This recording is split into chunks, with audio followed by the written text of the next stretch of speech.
All right, shalom, shalom, peace and love. Now let's get straight to it. All right, so today we're going to go over the fall of the nation of Israel. In particular, the split of the two kingdoms. So the reason we're doing this lesson today is because we've established that Israel, the nation of Israel, what the Bible calls the Israelites, are the Most High's chosen people.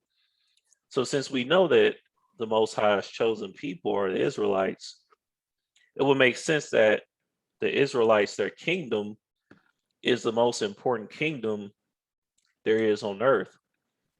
So to know the history of what has transpired with that kingdom and what's going to happen in the future through prophecy with that kingdom is extremely vital to understand. Because if we don't understand that, then we just cannot understand the Bible. So we're going to go through from the very beginning of the creation of the Israelites, at least in a brief little summary here. And then we're going to start diving into the kingdom of Israel at its height, and then how it was split, like we just mentioned. But for those that don't understand why we always talk about the 12 tribes of Israel and where that came from, we're going to go all the way from the beginning, man, so we can see why there are 12 tribes and what does that mean, just for those that may not understand. And it's going to be very quick, but mainly we're going to be talking about the split of the kingdom of Israel. All right, and another reason why we have to talk about this is because, again, the kingdom of heaven is called what? New Jerusalem. All right, New Jerusalem, meaning a new kingdom of Jerusalem or the new kingdom of Israel. So to understand the kingdom that is to come, we got to understand the kingdom that was, right? So let's start at Genesis 29. Do I want to just start at the top real quick, and we're going to go into how the nation came about. And we're going to follow the history of the Israelites all the way through up until King David. So let's get that history real quick. Go jump to Genesis 29 and 1. It's the book of Genesis, chapter 29 and verse 1. And then Jacob went on his journey and came into the land of the people of the east. Okay, so Jacob was commanded to go here to the people of the east to eventually meet his wife, Rachel, and Leah as well. But we're not going to get that full account. We're just going to jump down to around verse 30. Let's get verse 31 on down. Verse 31. And when the Lord saw that Leah was hated, he opened her womb, but Rachel was barren. These are two sisters, Leah and Rachel. This ended up being two wives of Jacob, because biblically speaking, you can have more than one wife, biblically speaking here. All right, and go to verse 32. Verse 32. And Leah conceived and bare a son, and she called his name Reuben. For she said, surely the Lord have looked upon my affliction. Now therefore my husband will love me. Okay, keep going. And she conceived again and bare a son, and said, because the Lord hath heard that I was hated, he hath therefore given me this son also. And she called his name Simeon. Okay, so now we're seeing that Jacob, aka Israel, he's having his first sons being conceived here, Reuben and then Simeon. Reuben, I believe, means behold a son, and then Simeon simply means heard, like it says here. All right, keep going. Verse 34.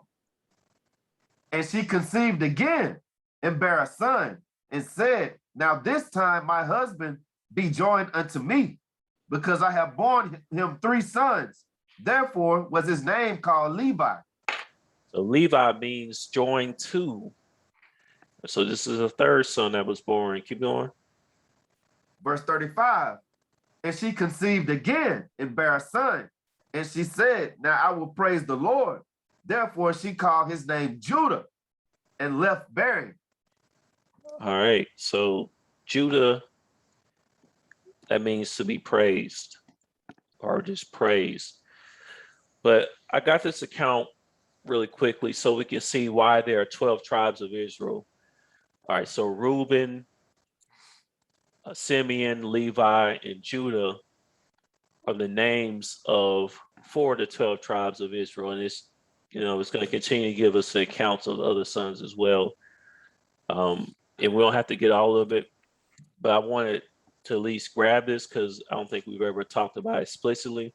Sometimes we go straight into, the 12 tribes of Israel and things of that nature. And some of the viewers who we share these videos with, they may not have seen these accounts in this detail before. So I just wanted to grab that. All right.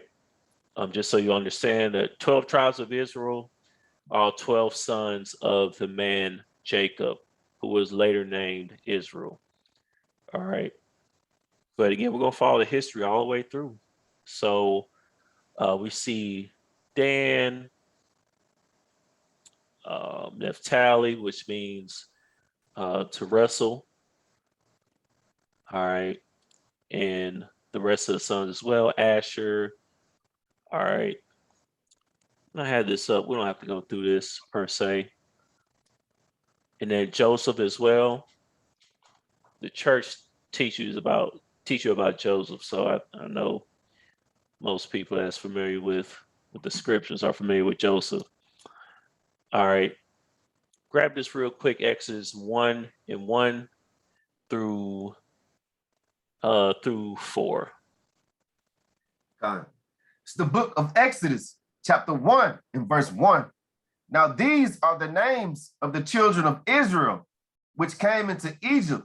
Every man and his household came with Jacob. Reuben, Simeon, Levi, and Judah. Okay. Issachar, Zebulun, and Benjamin.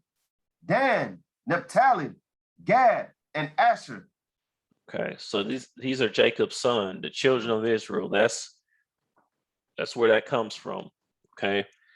And this is vital to understand because again, if we don't understand this, you cannot understand the rest of the Bible. We can't go down the book of Romans, which happened thousands of years after this, and then expect to know what's going on. We don't even have the foundation yet. That's what they teach you in church, man. Especially these churches that say they're a New Testament church. Wow. The pride to say something like this. It's crazy. All right. Actually, give verse 5 too. Verse 5. And all the souls that came out of the loins of Jacob were 70 souls, for Joseph was in Egypt already. Okay, see, it came from the loins of Jacob. So now we see Joseph, there was a famine. So Jacob and his sons, 11 of them outside of Joseph, because we know what happened with Joseph. He was already there in Egypt. So they went in Egypt, and that's why the children of Israel were even there to be taken into bondage. Everybody knows about the story of the Israelites leaving Egypt, right? That's how they got there. And I think in church, they kind of don't explain that because they want to get past, the importance of the children of Israel. But it's a reason why the Bible focuses particularly on these people who we are today. Anyway, let's go to Exodus 14 and 29, just get this last account. So I told you we're going to follow Israel all the way through from when the sons were first conceived all the way through to the time of David. It's the book of Exodus, chapter 14 and verse 29. But the children of Israel walked upon dry land in the midst of the sea, and the waters were a wall unto them on their right hand and on their left. All right, keep going. Thus the Lord saved Israel that day out of the hand of the Egyptians, and Israel saw the Egyptians dead upon the seashore. Okay, the Lord saved Israel that day out of the hand of the Egyptians. So we know that's chiefly who was saved from Egypt. Okay, this is also, prelude to what's going to happen with this society as well. All right, the children of Israel will be saved out of Egypt. All right, because we know that, is that Revelation 13? Might be off. No, what chapter is it that says Sodom in Egypt? Spiritually Sodom in Egypt. 11, yeah. There we go. All right, so this place that we're in today is spiritually Sodom in Egypt. All right, and the Lord is coming to save his children from out of this place, man. Dead bodies shall lie in the streets of the great city. Spiritually, it's called Sodom in Egypt, where also our Lord was crucified.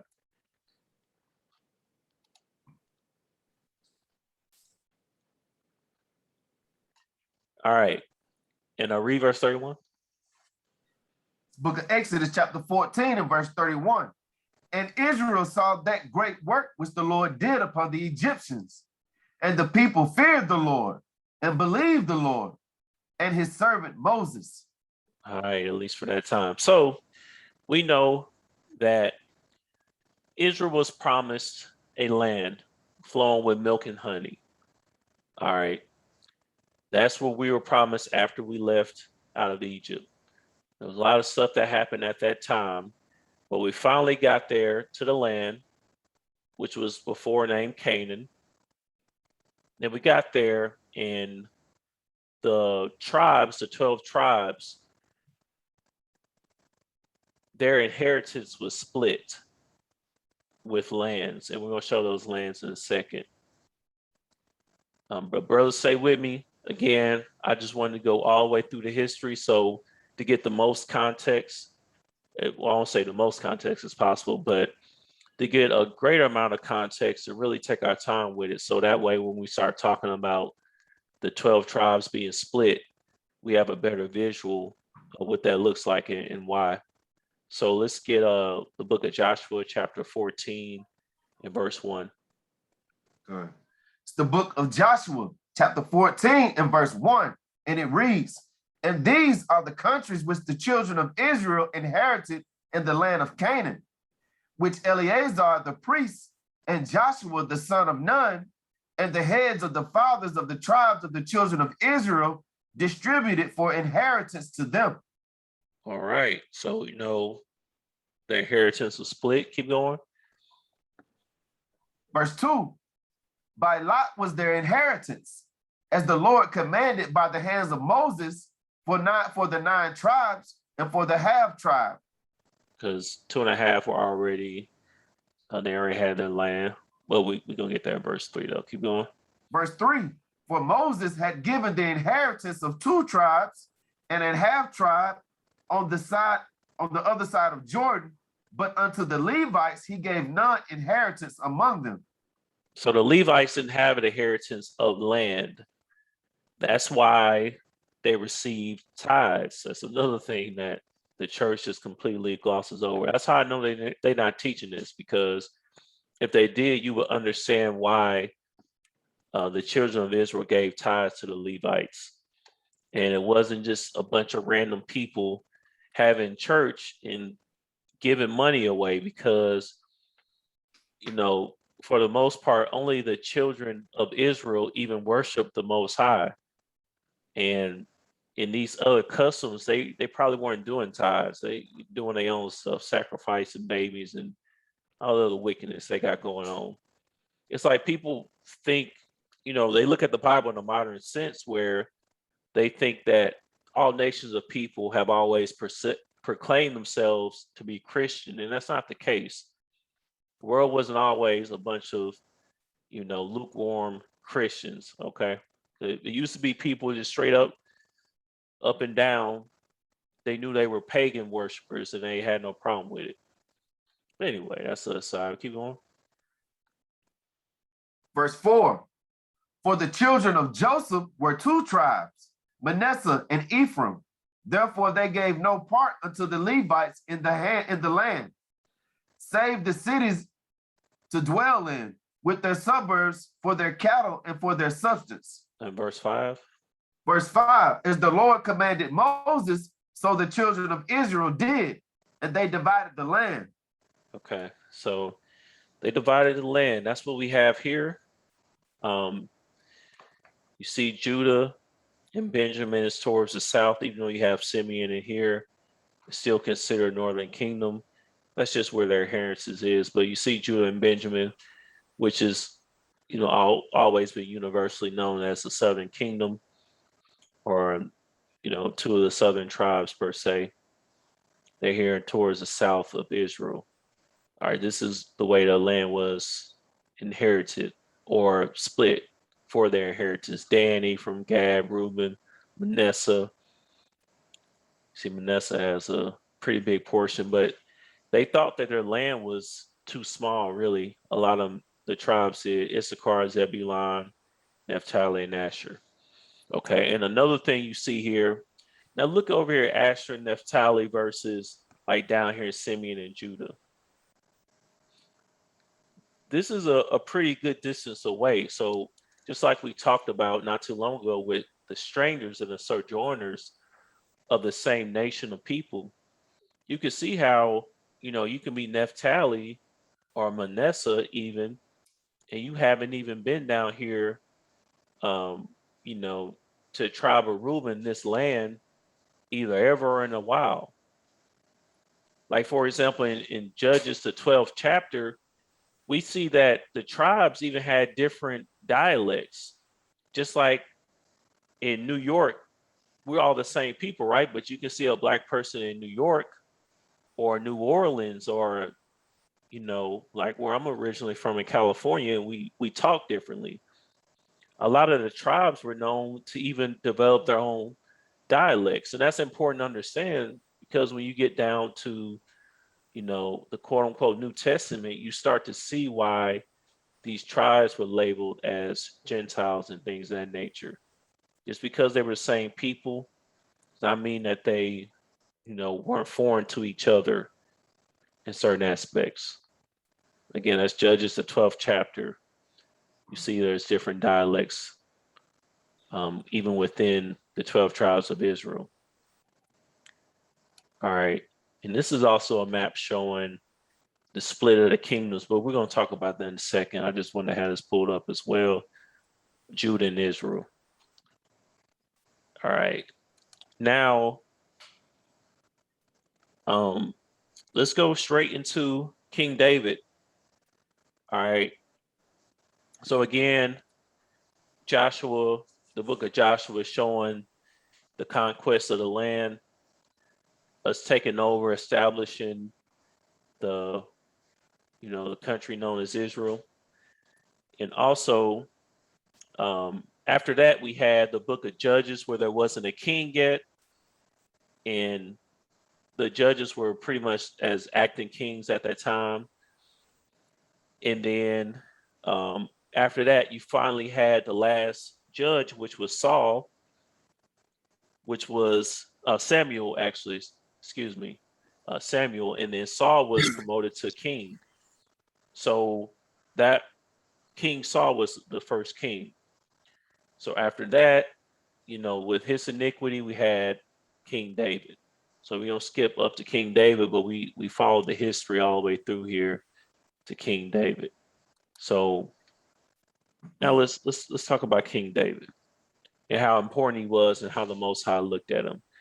Let's get 2 Samuel chapter 5, verse 1. The book of 2 Samuel, chapter 5, and verse 1. Then came all the tribes of Israel to David unto Hebron, and spake, saying, Behold, we are thy bone and thy flesh. Okay, so you already had Israel and Judah being split in a certain stance, just at least by the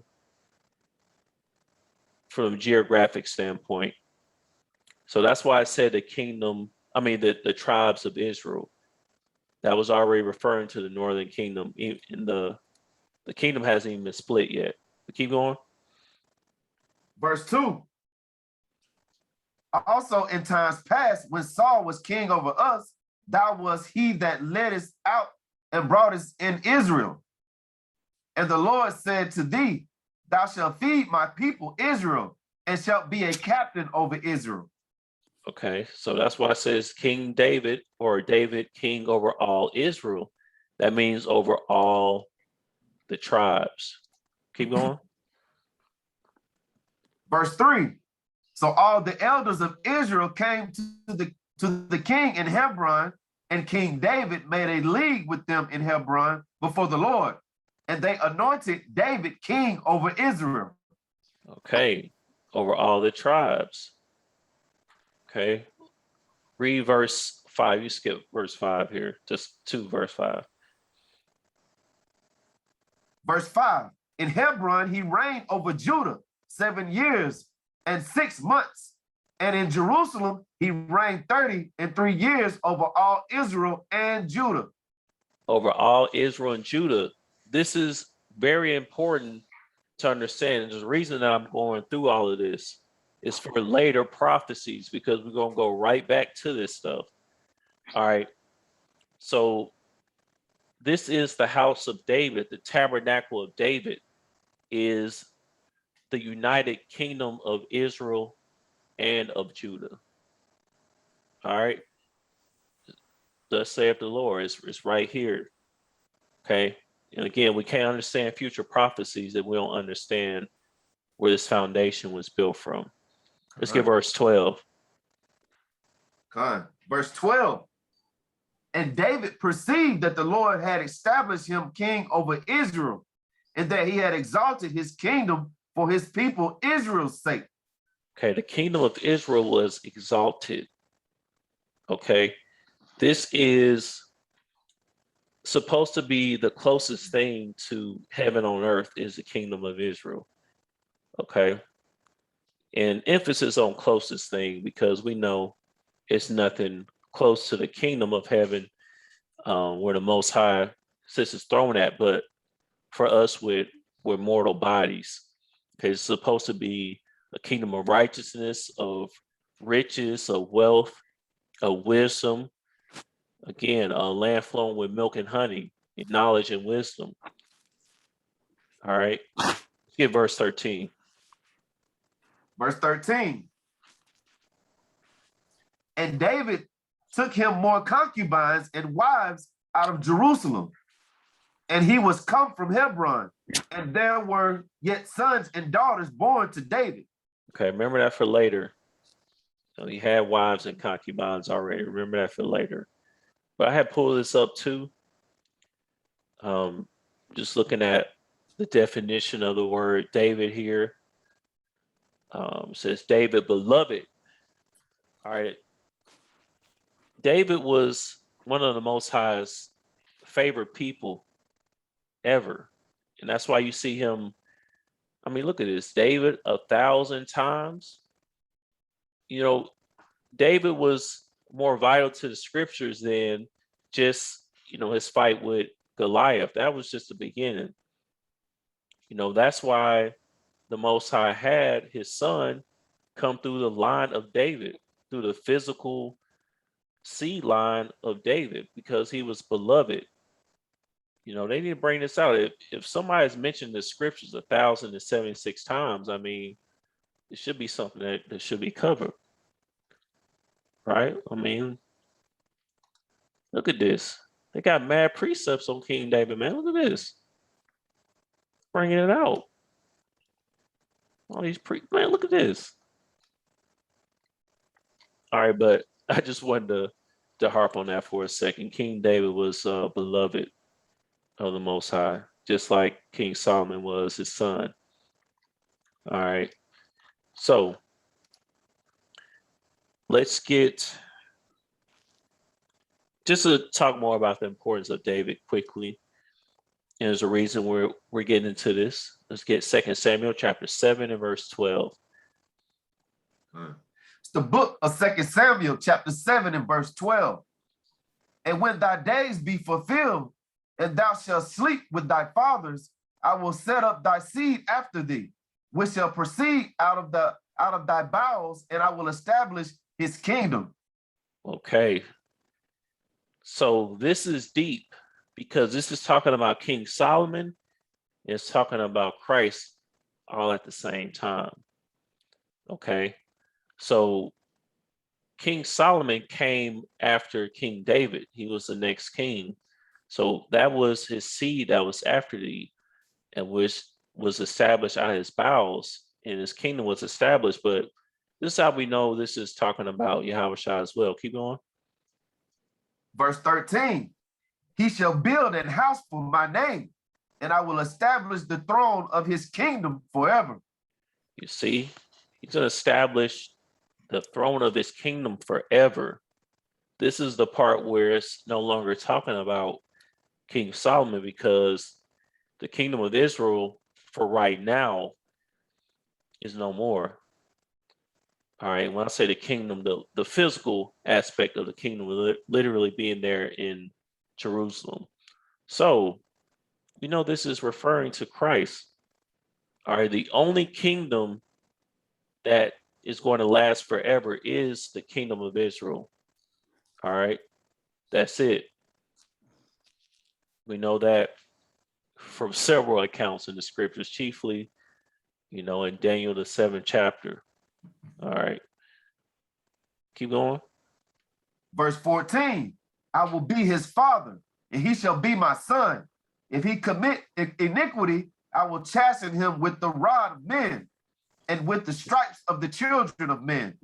Okay, so now we back talking about King Solomon. This is now talking about how King Solomon would be, he would be punished for his iniquities if he committed them. All right, if he commit iniquity, which he did. All right, and that's why this was mentioned. It was a warning that was not, hearkening to. Keep going. Verse 15, but my mercy shall not depart away from him, as I took it from Saul, whom I put away before thee. All right. His mercy shall not depart. That still applies now. The Most High putting us through what we're going through right now, but it's not forever. He told us that many, many times. All right. Keep going. Verse 16, and thine house and thy kingdom shall be established forever before thee. Thy throne shall be established forever. All right. Forever. This is talking about Yahushua. This kingdom, the kingdom of heaven will be forever. All right. Those that are the children of Israel that make the kingdom, they're going to have immortal bodies. Okay. Christ already has his immortal body. Therefore, he cannot perish. Those in the kingdom will not be able to perish. Okay. His kingdom will be forever. All right. Keep going.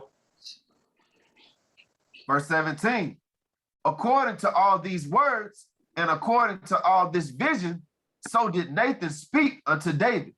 Okay. So the reason I want to get this is, again, look how important David has to be told this prophecy. So, so much more before time that it's came to pass. It still hasn't came to pass. And this was around what? 900 to 1000 BC or so. So I mean, this is deep. If the Most High is telling you this through a prophet, I mean, you have to be, you know, abundance of importance to the Most High. All right. And again, there's a reason that we're going into this specifically. Now, let's talk about the beginning of the end. Okay. Now, this is where the split of the kingdom was first initiated. Now we know that it it ended with, or when I say ended, the United Kingdom of Israel, Judah, and Israel ended with King Solomon. But um, the very beginning of the curse that plagued that seed line of kings all started here. I think I want to get most of this, brother. So just bear with me, because I find when you read this chapter and then you read the next one, it really hits you the best. You really get the full understanding on it. So let's get 2 Samuel chapter 11 and verse 1. The book of 2 Samuel, chapter 11 and verse 1. And it came to pass, after the year was expired, at the time when kings go forth to battle, that David sent Joab and his servants with him and all Israel, and they destroyed the children of Ammon and besieged Rabbah. But David tarried still at Jerusalem. So one thing about David, he was constantly in wars and battles, where his son Solomon, that's why that kingdom where the temple is built, it was literally the most, illustrious kingdom that planet Earth has ever seen, still to this day. But we're going to get that. Keep going. Verse 2, and it came to pass in an evening tide that David arose from off his bed and walked upon the roof of the king's house. And from the roof, he saw a woman washing herself, and the woman was very beautiful to look upon. So David saw a woman washing herself. That means she had to make herself available. I wonder, was that on purpose? She like King David around this thing. Let me pop out real quick. No, I'm just talking. But keep going. Verse 3, and David sent and inquired after the woman, and one said, is not this Bathsheba, the daughter of Eliam, the wife of Uriah the Hittite? All right, keep going. Verse 4, and David sent messengers and took her, and she came unto him, and he lay with her, for she was purified from her uncleanness, and she returned unto her house. Okay, so David inquired of this woman that he saw, and he knew that this was someone's wife. Now, what you have to understand, and we understand this, but adultery is, a major sin, especially for the king of Israel. You were supposed to be, the epitome of righteousness, of the most righteousness that you can be, the most righteous you could be, for a mortal being, because everyone is looking up to you to hold it down. So if you're going off, the whole kingdom is going to go off. But, David, he went off. Up until this point, he was walking upright with the Most High. That's why the Most High chose him. He really loved David, man. He really did. And it was because of his righteousness. We talked about that last time. Most High deals with people because of, their commitment to him, and how you commit to the Most High through keeping his statute, laws, and commandments, and through faith. And obviously, David was a great man of faith and also a righteousness of keeping his laws all the way up until now. Keep going. Verse 5, and the woman conceived and sent and told David and said, I am with child. Yeah, so not only did he lay with a married woman, which is adultery, Adultery, by the way, is when a man sleeps with a woman that is married, and when a woman sleeps with any man outside of her husband. Now, if you heard that, you might hear a certain distinction that I said there, but that's what adultery is. But anyway, keep going. Verse 6. And David sent Joab, saying, Salaki, and David sent to Joab, saying, send me Uriah the Hittite. And Joab sent Uriah to David.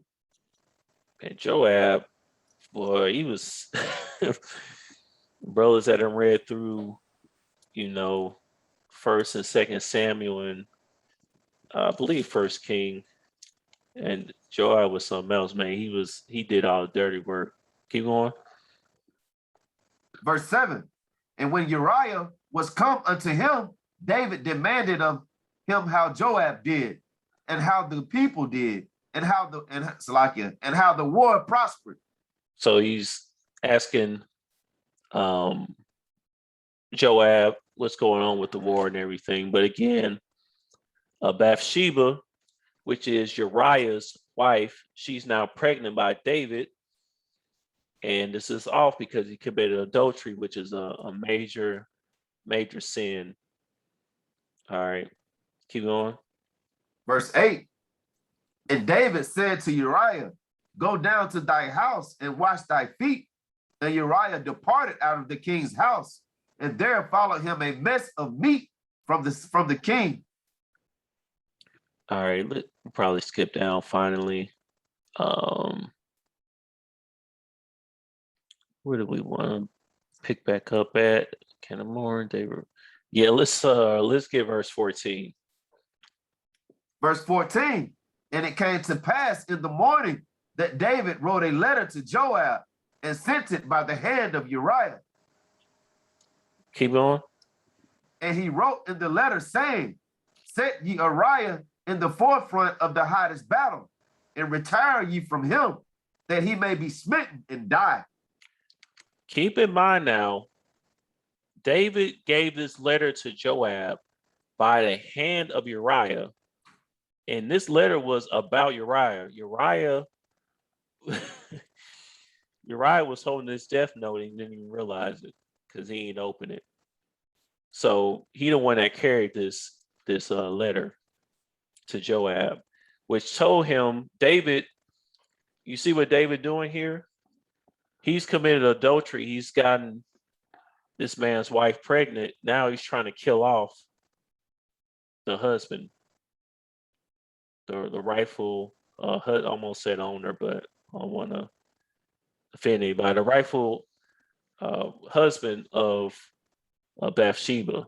And he also tried to get Uriah to sleep with his wife, so that if she got pregnant, well, not she was pregnant, but that he would think that that baby was his, which was wicked too. All right, keep going. Verse 16. And it came to pass when Joab observed the city that he assigned Uriah unto a place where he knew that valiant men were. Keep going.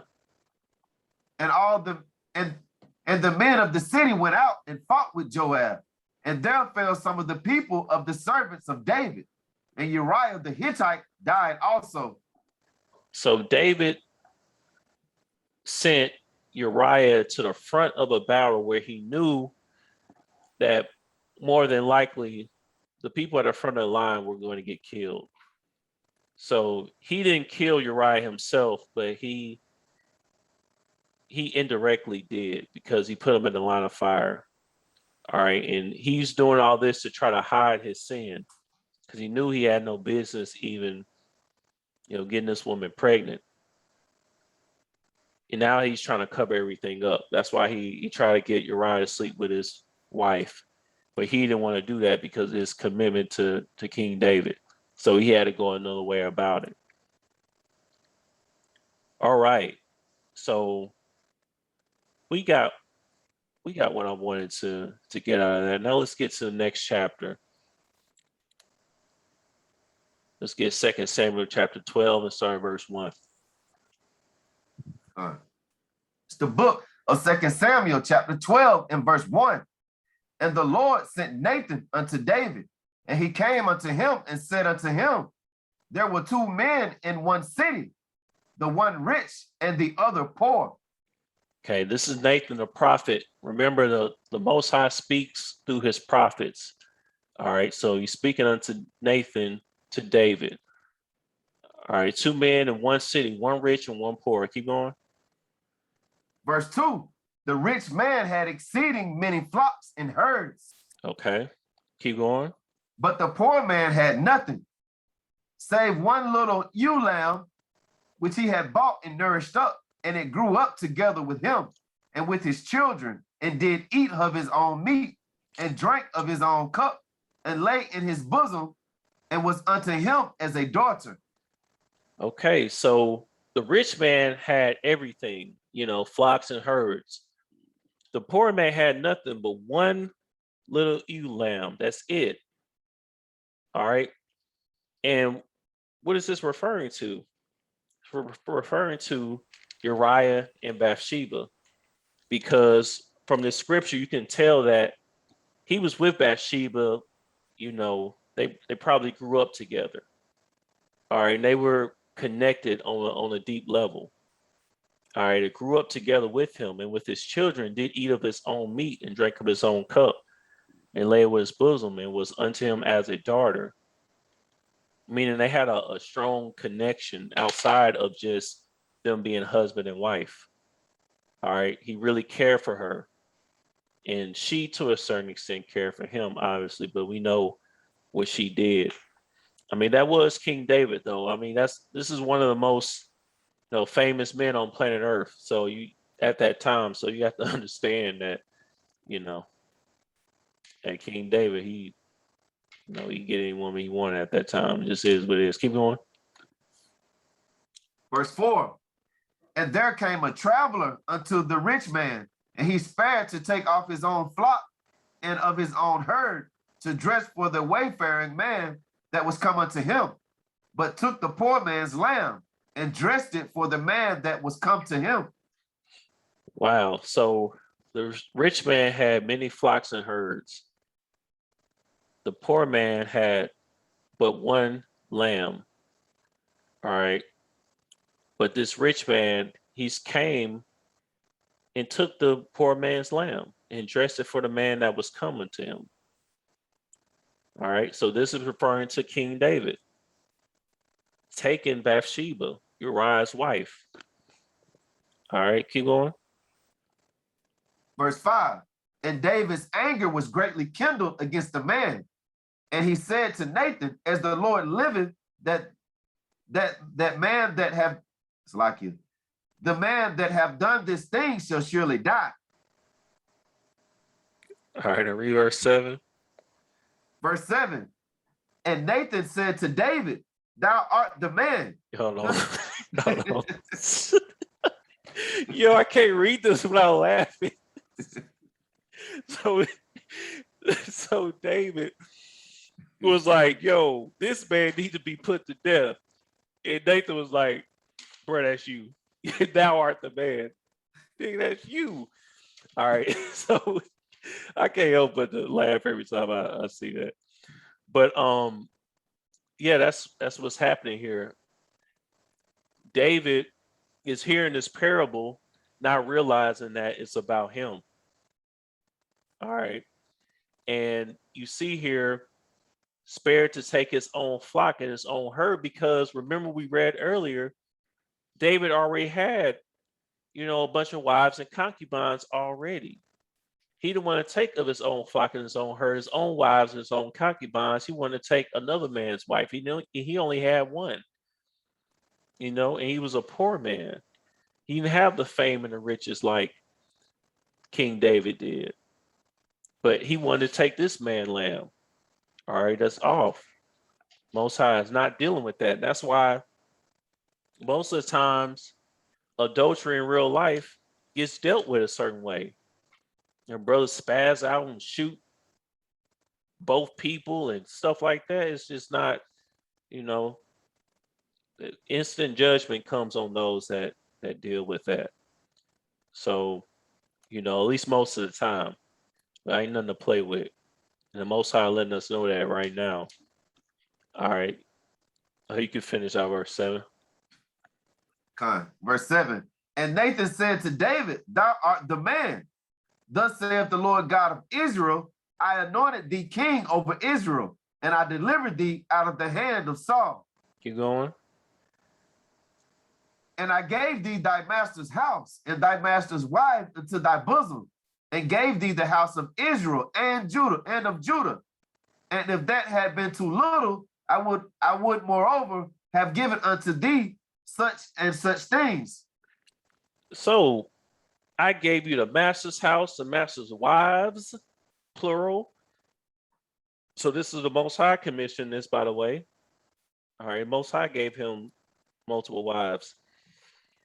And I gave you the house of Israel and Judah. I gave you rulership over both kingdoms, over all of Israel. And not only did he say that, if it had been too little, man, I would have gave you some more.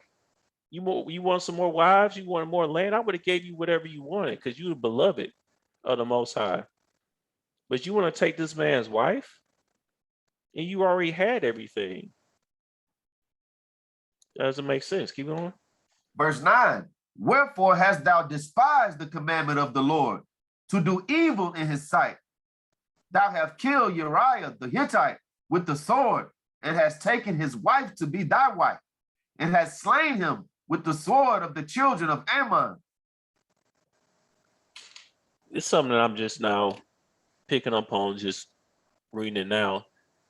For the brothers that understand, you see that she was already considered his wife to be that wife. But anyway, you see the Most High not dealing with this evil in his sight. It's much deeper than just, it's a PG way to say it's having a romantic night. This is evil to the Most High. And you see, he was counted as killing Uriah, even though he didn't do it directly. So we have to be careful with different things like white lies and things like that, because it's still a lie. And we don't want to commit an iniquity thinking we're doing it secondhand, because the Most High, we see he's counting it the same. All right, keep going. Verse 10.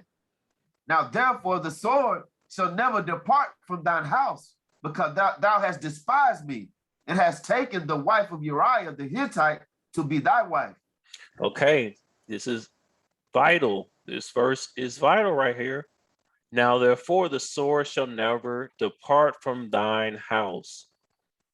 A house is a lineage, okay, at least in most contexts. Okay, this is referring to the lineage of King David. The sword shall never depart from thine house. All right, so this was the beginning of the curse that befell our people. Okay, all because of this. If this hadn't happened, things would have been completely different, but it did. All right, keep going. Verse 11. Thus saith the Lord, behold, I will raise up evil against thee out of thine own house, and I will take thy wives before thine eyes, and give them unto thy neighbor, and he shall lie with thy wives in the sight of this sun. Okay, that prophecy came to pass in 2 Samuel, the 16th chapter. But on real quick with the house, like the church throws around Joshua 24, I want to say 20, it's 24 and 15, right? For me and my house would serve the Lord, but it's not talking about your actual physical location of a house. It's referring to your lineage, your house, your descendants. But anyway, as we see, the Most High is going to raise up evil against thee out of thine own house. All right, so this was big, man. This was big, and this curse here came upon King Solomon. Now let's start talking about King Solomon. and what happened with him. And then at that time, we'll probably need to conclude. But next time, though, we grabbing, we're grabbing a bunch of precepts and scriptures that's gonna break down, everything that went on. What we talking about today. So, brothers, just bear with me. I know this is, a little bit more on the milk side, but once we read this and hear it out loud, then we start to hear the prophecies. It hits even harder. So let's get First Kings chapter 2. We'll start at verse 1. It's the book of First Kings chapter 2 and verse 1, and it reads, "Now the days of David drew nigh that he should die, and he charged Solomon his son, saying, Keep on. I go the way of all the earth. Be thou strong, therefore, and show thyself a man." Show thyself a man. Keep going.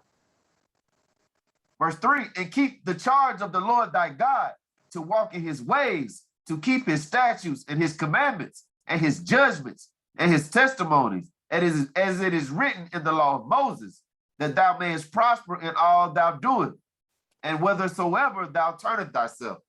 Okay, King David is charging his son. He's commanding his son to keep the statutes and commandments and the judgments and his testimonies that's written in the law of Moses. He's instructing his son on what to do before he dies. Keep going.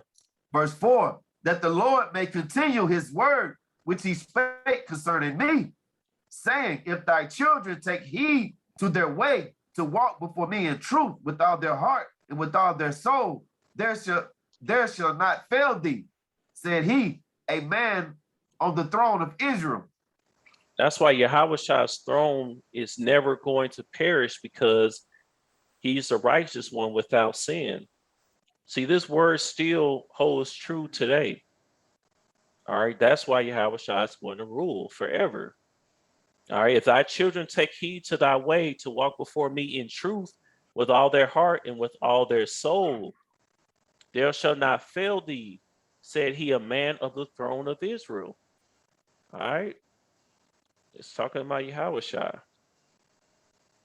All right, I feel like in church they barely went over First and Second Kings, and I guess a little bit in First Samuel, but I don't even remember reading any of this, to be honest.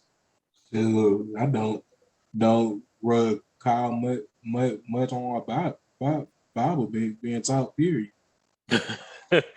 Right. You ain't right about that, Ak. I don't either. I just really don't. And when I say that, I'll be trying to be fair and just seeing if it's just based on my experience. And I talked to brothers and they had the same exact experience. So can't be just us. All right. Let's get First Kings. And we're going to talk about King Solomon here briefly. Again, he was very important to the Most High as well. All right, his name means beloved of Yahweh. He was a beloved one as well, seeing that he came from King David, came from his loins. But one thing to know is that Bathsheba, which is originally Uriah's wife, King Solomon, came from that marriage, the second son at least, because that first one died, which was that curse that befell King David for his iniquity. So even though he was beloved, I mean, look how he was brought forth from an unfruitful marriage per se. All right. So that's something to keep in mind. All right, let's get First Kings chapter 10. And let's get verse 9. It's the book of First Kings, chapter 9 and verse 9. Slack it. Sorry, let's get verse 4. The book of First Kings, chapter 9 and verse 4, and it reads, "And if thou wilt walk before me, as David thy father walked, in integrity of heart and in uprightness to do according to all that I have commanded thee, and will keep my statutes and my judgments, Keep going. then I will establish the throne of thy kingdom upon Israel forever, as I promised to David thy father, saying, there shall not fail thee a man upon the throne of Israel. Okay. Why is this saying, I will establish the throne of kingdom upon Israel forever?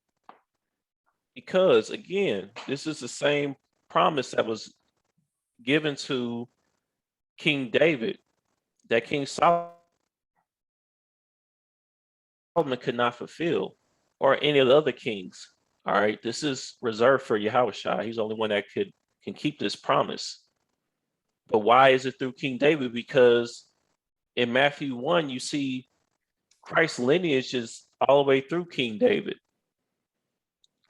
Literally speaking, he is his direct descendant. King David is Christ's direct descendant from the fleshly standpoint. Okay, so no, Christ was not born of a virgin. He doesn't have a spirit father, and Joseph was not a stepdaddy or anything like that. He's a physical father. Anyways, keep going. Verse 6.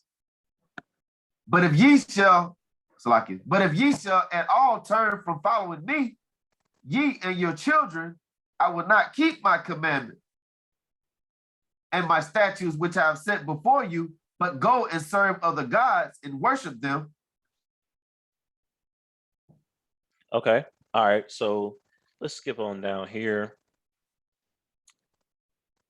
Let's talk about the glory of Israel at this time. Let's get verse 23 on down. The book of 1 Kings, chapter 9 and verse 23. These were the chiefs of the officers that were over Solomon's work, 550, which bear rule over the people that wrought in the work. And let's go up to verse 21 real quick and 22. Verse 21.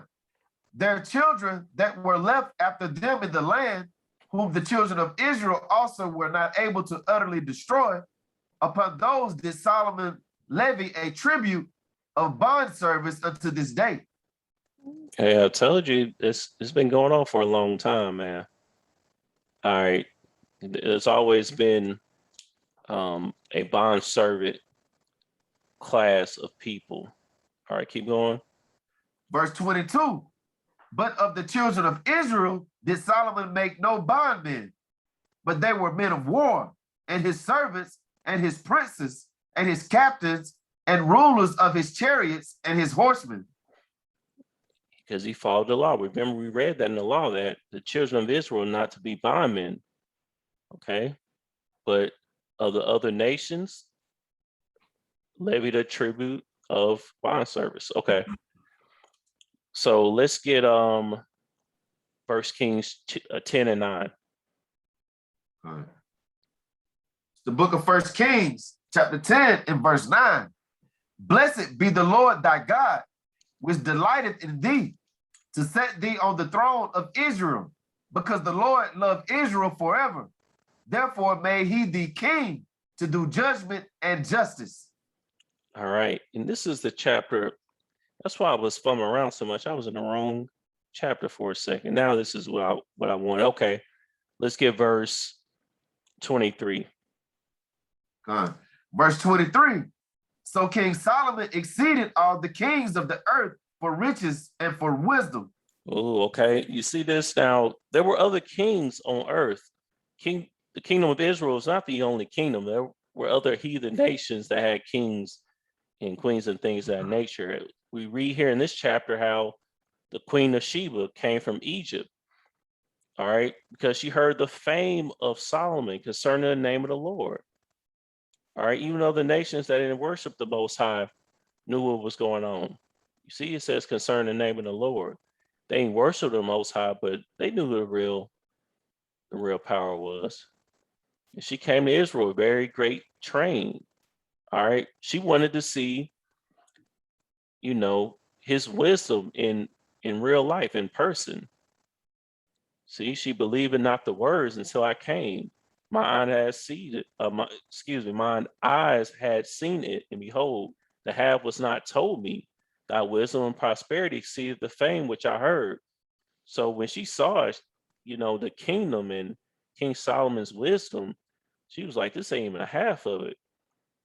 This is crazy, like what y'all got going on over here, because this kingdom exceeded everything on planet Earth. Again, this is vital. They don't talk about this in the church system, but this is things that we need to know. Because again, the kingdom of heaven this kingdom of Israel was modeled after the kingdom of heaven. All right. The dimensions of the temple and things of that nature. All right, keep going. First Kings chapter 10 and verse 24. And all the earth sought to Solomon to hear his wisdom, which the Most High had put in his heart. All right. So you see that all the earth sought to Solomon. This is a great and mighty kingdom. They say Rome wasn't built in a day. Let's just say Israel wasn't built in a day. This is the real kingdom, man. All right, in this vastness and his riches and his glory and his wisdom and his knowledge. All right, in this order. You see, you had the captains and the rulers and things of that nature. It was just ruled in righteousness. It was beautiful. All right, and then we read about, how the temple was set up with all that gold and everything, man. Brought every man present, vessels of silver and vessels of gold and garments and armor and spices and horses and mules. Hey, man, they had it going on, man. Nothing like what we have going on here today.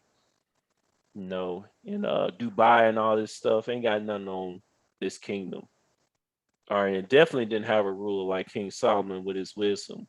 People came from all over the earth to hear him speak. Different proverbs, like we're reading the book of Proverbs. All right, and Ecclesiastes. All right, so he had it going on, man. And his wisdom was also very vast. We're reading the book of Wisdom of Solomon. He was a man learned in many different areas. But we'll conclude here for now. Next time we're gonna go straight into the split. We all know why it happened, but we're gonna go into the split, and then we're going to it's kind of gonna be similar to what we talked about with the Gentiles lesson. But we're going to get into the prophecies concerning the two kingdoms coming back together, since that's what the Bible is really about anyway. Any precepts, anything brothers want to add?